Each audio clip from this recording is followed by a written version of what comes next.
नमस्कार, मैं हूं पवन त्यागी। महाराष्ट्र से एक बहुत बड़ी खबर आ रही है और यह खबर बहुत सनसनीखेज भी है क्योंकि आरोप लगा है शिवसेना के सांसद संजय राउत पर।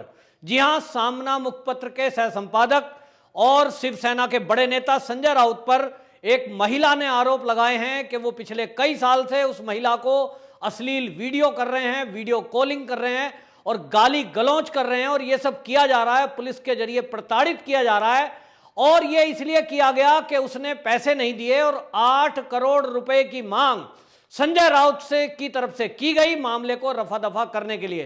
बहुत बड़ा गंभीर आरोप उस महिला ने लगाया है जिस महिला ने, आपको बताएं, 2015 में शिवसेना के जो संस्थापक हैं बाला साहब ठाकरे, उनके ऊपर एक फिल्म बनाई थी, नाम था बाल काडू, और उसकी जो डायरेक्टर थी फिल्म की, उसका नाम है स्वप्ना पाटकर। वो स्वप्ना पाटकर ने आरोप लगाए हैं। और आपको बताएं, ये जो स्वप्ना पाटकर है ये कोई ऐसी वैसी महिला नहीं है, ये बाकायदा सामना में भी अपने कॉलम लिखती आई है और इसी से शिवसेना से निकटता बढ़ी थी।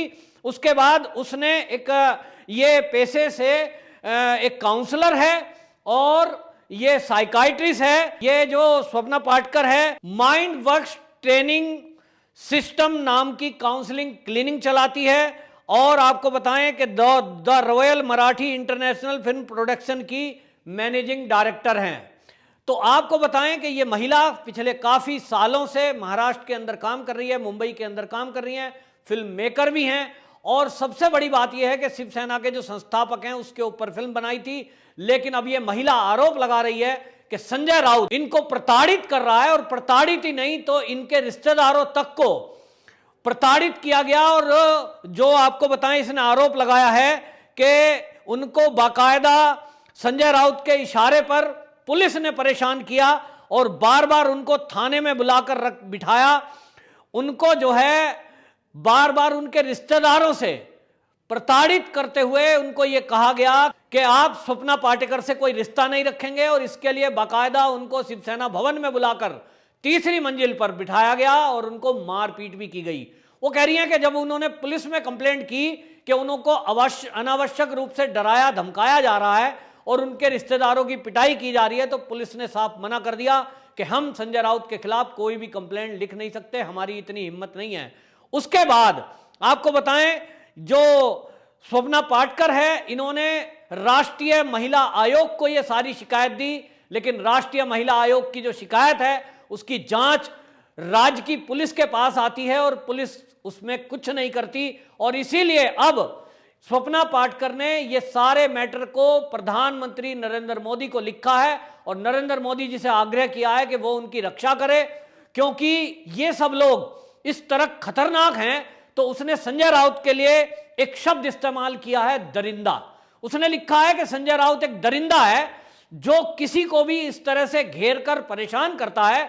जो भी मुंबई के अंदर अपना काम धंधा कर रहे हैं उनसे डरा धमकाकर वसूली का काम करते हैं और मुझसे भी 8 करोड़ रुपए इस एवज में मांगे गए कि या तो आप 8 करोड़ दीजिए, नहीं तो आप इसी तरह परेशान होंगे। और उसने इतना भी एक गंभीर आरोप लगाया कि मेरा सोशल मीडिया अकाउंट इन्होंने हैक करवा दिया और उस हैक करवाने के बाद उस अकाउंट से कुछ पोस्ट ऐसी डाली जिससे कि जैसा उससे लगे कि मैं सुसाइड करने जा रही हूं, जबकि मैं कभी भी सुसाइड नहीं करूंगी।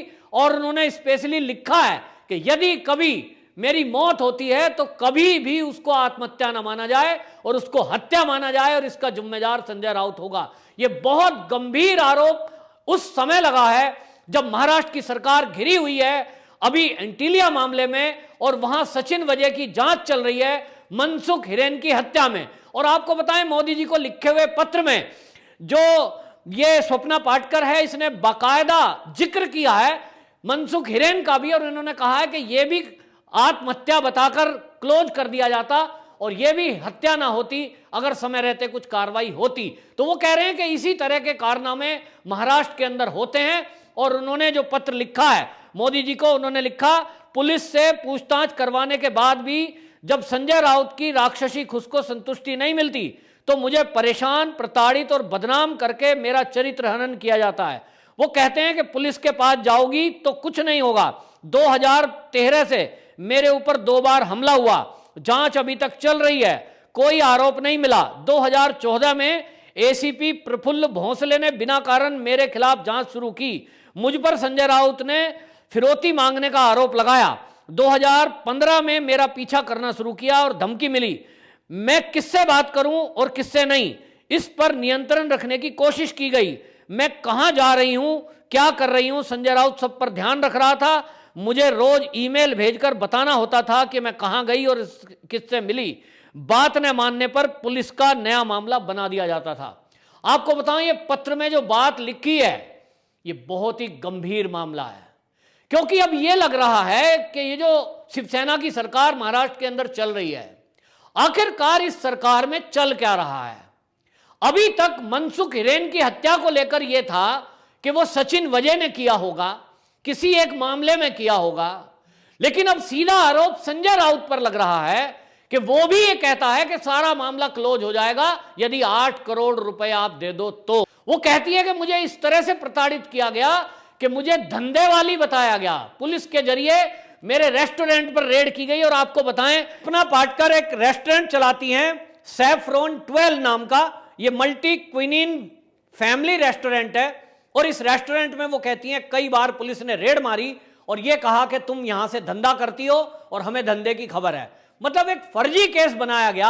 और आप समझिए कि कोई इज्जतदार अगर फिल्म की प्रोड्यूसर है, यदि एक फिल्म की डायरेक्टर है, एक रेस्टोरेंट की मालकिन है, वो अपने पैरों पर खड़ी है और अपना एक बिजनेस चला रही है, वो इतनी शिव सैनिकों के लिए सम्मानजनक थी कि उसी के जरिए बाला साहब ठाकरे के ऊपर फिल्म बनाने का काम कराया गया।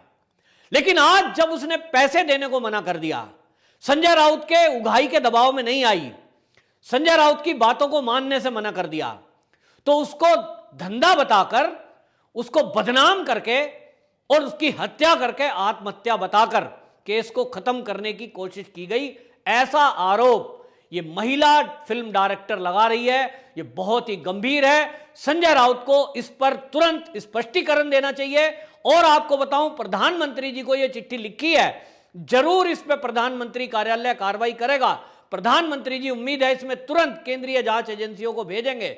लेकिन इस सारे मामले से एक बात का खुलासा हो गया है कि महाराष्ट्र की सरकार में, चाहे वो संजय राउत हो, चाहे वो उद्धव ठाकरे हो, चाहे वो कोई भी हो, ये सब मिलकर के केवल उगाही का खेल कर रहे हैं। और ये उगाही का खेल खाली 100 करोड़ का नहीं है, ये अरबों रुपए तक पहुंचेगा, क्योंकि 100 करोड़ तो खाली एक सचिन वजह करता था, जिसको लेकर के ये सारा खुलासा हुआ। अब एक नया मामला खुल रहा है। संजय राउत भी इसी तरह लोगों को डरा धमकाकर उगाही करता था और महिलाओं तक को नहीं छोड़ता था। इसी तरह हमने देखा कि कंगना रणौत के पीछे ये पूरी शिवसेना पड़ गई थी। ये जो स्वप्ना पाटकर है, ये कहती है कि मैंने सारे मामले की शिकायत अनिल देशमुख जी को की, जो गृह मंत्री थे महाराष्ट्र के, लेकिन उन्होंने कोई कार्रवाई नहीं करी। वो कहती है मैं इस मामले को लेकर शरद पवार के पास गई, जो एनसीपी के हेड हैं और इतने सीनियर लीडर हैं, कहते हैं उन्होंने भी कोई कार्रवाई नहीं करी। वो कहती है मैंने महिला समझकर जो इनकी सुप्रिया सूले, इनकी बेटी है और सांसद है शरद पवार जी की, उनसे बात की सुप्रिया सूले से कि कम से कम ये महिला होने के कारण मेरी कोई बात सुनेगी। लेकिन कहती हैं किसी भी नेता ने, ना सुप्रिया सूले ने, ना शरद पवार ने, ना अनिल देशमुख ने, किसी ने कोई सुनवाई नहीं करी। और आखिरकार हिम्मत हार कर अंत में प्रधानमंत्री नरेंद्र मोदी को इस महिला ने चिट्ठी लिखी है। अब सवाल उठता है कि महाराष्ट्र के अंदर यह सरकार का रहने का अधिकार है कि नहीं। ऐसे कितने ही मामले होंगे जिसमें महिलाओं का उत्पीड़न हो रहा होगा, महिलाओं को परेशान किया जा रहा होगा। हमने कंगना रणौत के मामले में देखा किस तरह से उसका ऑफिस तोड़ दिया गया, उसको जेल में डालने के लिए केस डाल दिए गए। और यदि इस मामले में भी केंद्र दखल नहीं देता तो आज कंगना रणौत भी शायद जेल में होती और फिर वही होता जो महाराष्ट्र के अंदर खेल चलता है कि हत्या करके आत्महत्या बता दी जाती।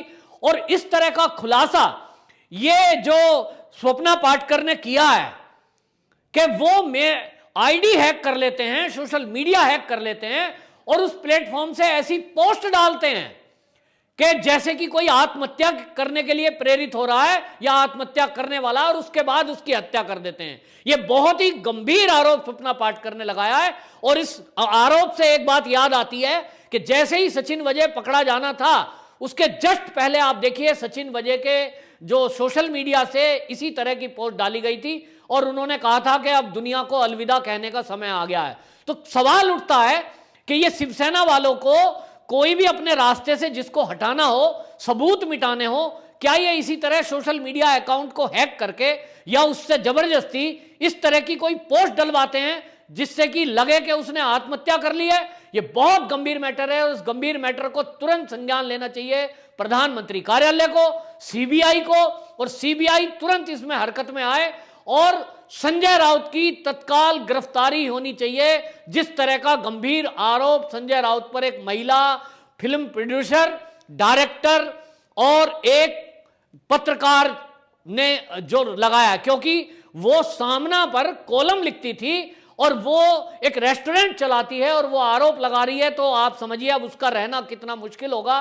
क्योंकि अगर संजय राउत का कोई नाम ले रहा है और वो मुंबई में रहता है तो उसका क्या हश्र किया जाता है। उसको पहले ही धमकी दी जा चुकी है, उनके रिश्तेदारों की थाने में बुलाकर पिटाई तक की गई है और वो कहती हैं मुझे भी अलग अलग थानों में अलग अलग केस में घंटों बिठाया गया है। ये ठीक उसी तरह का ट्रेंड है जैसे हमने देखा अर्नब गोस्वामी के मामले में कि किस तरह से कई कई थानों में उसको बिठा कर रखा जाता था, उनके पत्रकारों को, और उनको 12-12, 14-14 घंटे उसके बड़े बड़े डायरेक्टर और फाइनेंसरों को बिठा करके पूछताछ के नाम पर प्रताड़ित किया जाता था।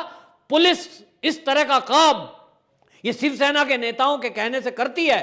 तो अब ऐसे में आपको बताऊं कि अब नैतिकता के आधार पर नहीं, अब महाराष्ट्र में इन केसों के खुलासे को देखते हुए केंद्र को तुरंत राष्ट्रपति शासन लगाना चाहिए, क्योंकि जब तक राष्ट्रपति शासन नहीं लगेगा महाराष्ट्र में जो लोग प्रताड़ित किए जा रहे हैं वो खुलकर सामने नहीं आएंगे।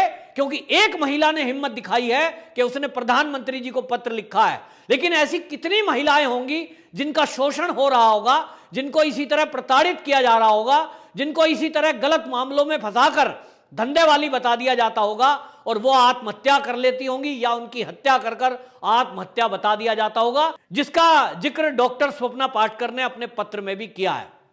तो ये खुलासा होने के लिए महाराष्ट्र में राष्ट्रपति शासन लगना बहुत जरूरी है और संजय राउत की तत्काल गिरफ्तारी बहुत जरूरी है। वंदे मातरम।